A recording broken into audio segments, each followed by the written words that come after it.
ચાલો મિત્રો, જય માતાજી, જય દ્વારકાધીશ। આપણે લઈ લીધા છે મગ, મસ્ત મસ્ત કઠોળની રેસીપી આજે બનાવવાની છે। તો મિત્રો શેક લીકી બન્યા રહેજો મારા વિડીયોમાં। પાણી મૂકી અને આપણે એમાં બાફી લઈશું। જોઈ શકો છો મિત્રો, આપણે કુકર લઈ લીધું છે, એમાં પાણી લઈ લીધું છે અને મગ આપણે ઉમેરી દીધા છે। ફાઇનલી મિત્રો આપણે ગેસ ચાલુ કરીને કુકરમાં મગ મૂકી દીધા છે। મગ મસ્ત મસ્તના બફાઈ ગયા છે, જોઈ શકો છો। આવા કંઈક બફાઈ ગયા છે। મસ્ત આપણે ટમેટાનું કટિંગ કરી લીધું છે અને ડુંગળીની પેસ્ટ કરી છે, મરચાંની પણ, અને લસણ પણ મસ્ત મસ્ત ખાંડી નાખ્યું છે। હવે આપણે તેલ મૂકી દીધું છે, તો શેક લીકી બન્યા રહેજો। કાઠિયાવાડી મગનું શાક કઈ રીતે બનાવાય છે એની રેસીપી તમને જરૂર જાણો। ચાલો મિત્રો, આપણે તેલ મસ્ત મસ્ત આવી ગયું છે, રાઈ નાખી દીધી છે, જીરું પણ ઉમેરી દીધું છે, હિંગ પણ ઉમેરી છે। હવે ટામેટા પણ ઉમેરશું, ડુંગળી ઉમેરશું।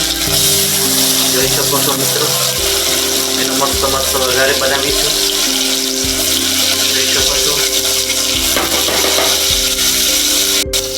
હવે મસ્ત મસ્ત થોડી વાર કુકિંગ થવા દઈશું, તેલમાં ચડવા દઈશું।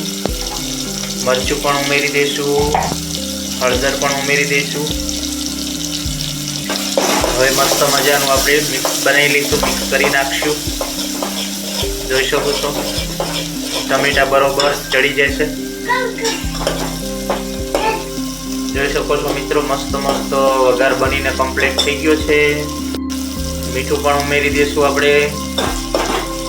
આવા જ વિડીયો જોવા માટે અમારી ચેનલને લાઈક કરો, શેર કરો અને સબસ્ક્રાઈબ કરો, જેથી કરી તમને અવનવા વિડીયો જોવા મળી રહે। હવે આપણે મગને એડ કરી દઈશું।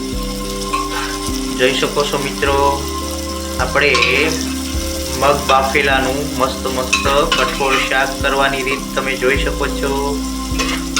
તમે કઈ રીતના વઘારો છો મગ, કઈ રીતનું શાક બનાવો છો મગનું કઠોળનું, તો અવશ્ય જણાવજો મારા ભાઈ।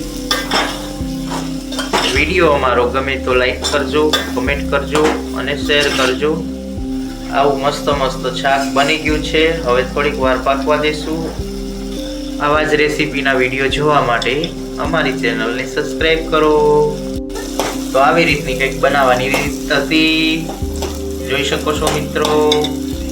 ચાલો મિત્રો, મસ્ત મસ્ત આપણે બની ગયું છે મગનું શાક કઠોળનું, જોઈ શકો છો।